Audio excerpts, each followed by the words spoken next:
दोस्तों मेरे घर में पहले ऑन ग्रिड सोलर सिस्टम लगा था और एक ऑफ ग्रिड सोलर सिस्टम लगा था।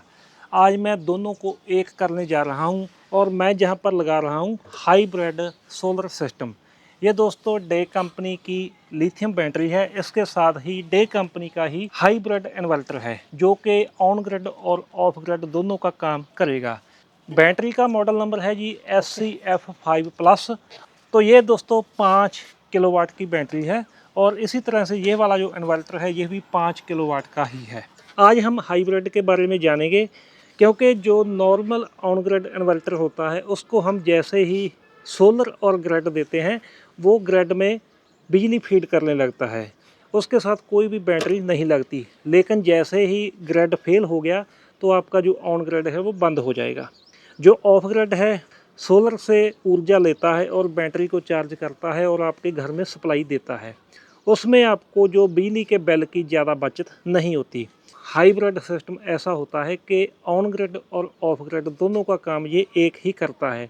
जब ग्रिड होता है तो ग्रिड में बिजली एक्सपोर्ट करता है और जब ग्रिड फेल हो जाए, पावर कट लग जाए, उस समय हमें सोलर से जो जितनी भी ऊर्जा है वो हम अपने घर में यूज कर सकते हैं 5 किलोवाट तक की।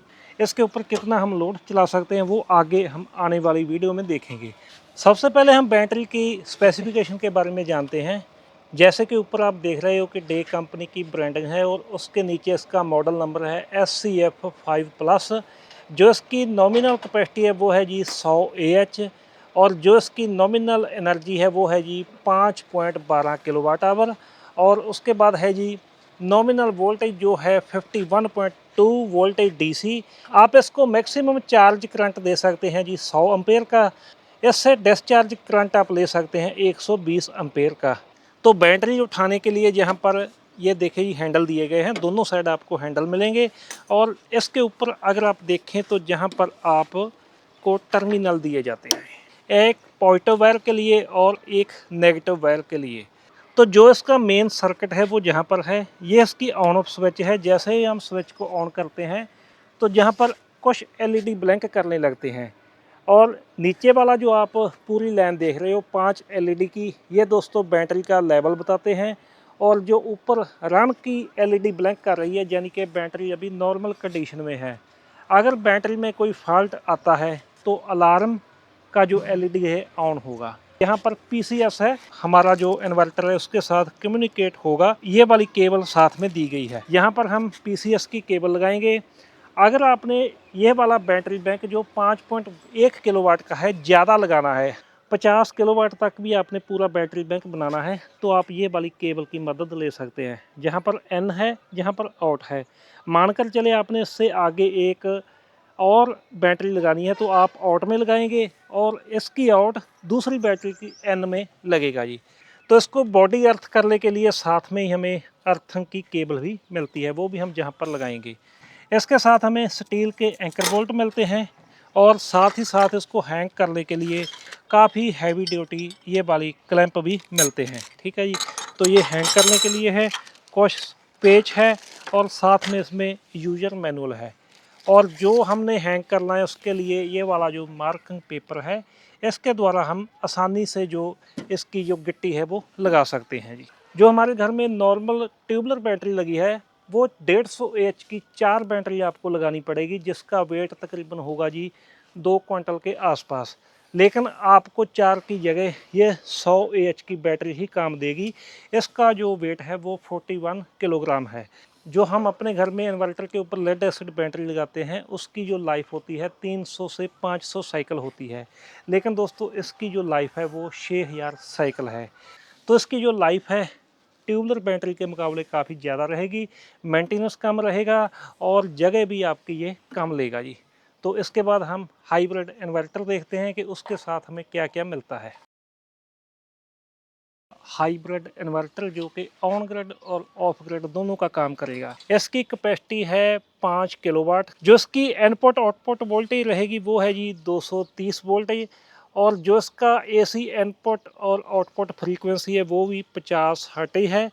और AC इनपुट और आउटपुट जो रेटेड करंट रहेगा वो है जी 21 एम्पेयर। मैक्सिमम AC इनपुट आप इसको दे सकते हैं 23 से 24 एम्पेयर तक। और जो इसका मॉडल नंबर है वो आप देख सकते हो SUN5KSG05LP1EU। नॉन आइसोलेटेड, इसका मतलब है कि इसके अंदर कोई भी ट्रांसफार्मर नहीं है। ये हाई फ्रीक्वेंसी इन्वर्टर है। जो इसकी रेटिंग है वो है जी IP65। इस साइड में हमें ऑन ऑफ स्विच मिलेगा और ये दोस्तों इसका डीसी स्विच है। जहाँ पर जो आप इसका पैनल देख सकते हो टच स्क्रीन है, जहाँ से भी आप इसको अप डाउन करके पूरे पैरामीटर देख सकते हो। बैक साइड में इसके हीट सिंक दिया गया है। जो भी इसके अंदर IGBT, IC, मॉसफेट जो भी है उसको ठंडा रखने के लिए ये वाले हीट सिंक दिए गए हैं। तो दोस्तों जहाँ पर जो इसका कवर है वो हम उतार रहे हैं। इसके अंदर L की बोल्ट दिए गए हैं तो हम वो खोल रहे हैं।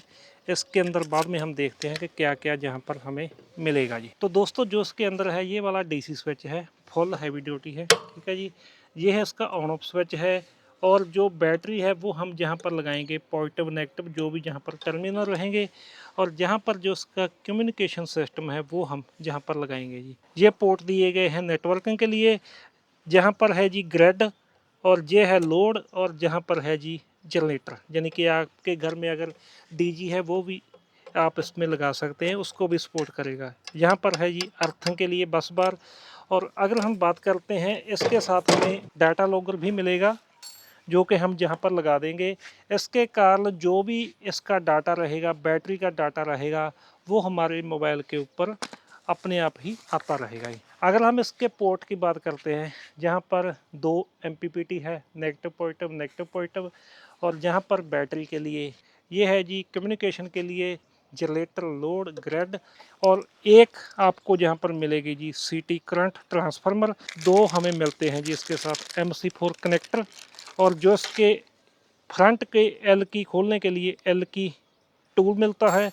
4 हमें गिट्टी मिलती है, और एक MC4 कनेक्टर ओपन करने के लिए हमें ये वाला टूल भी मिलता है। और इंस्टॉल कैसे करते हैं, कौन सी वायर कहाँ पर लगनी है, वो हम आगे आने वाली वीडियो में आपके साथ शेयर करेंगे।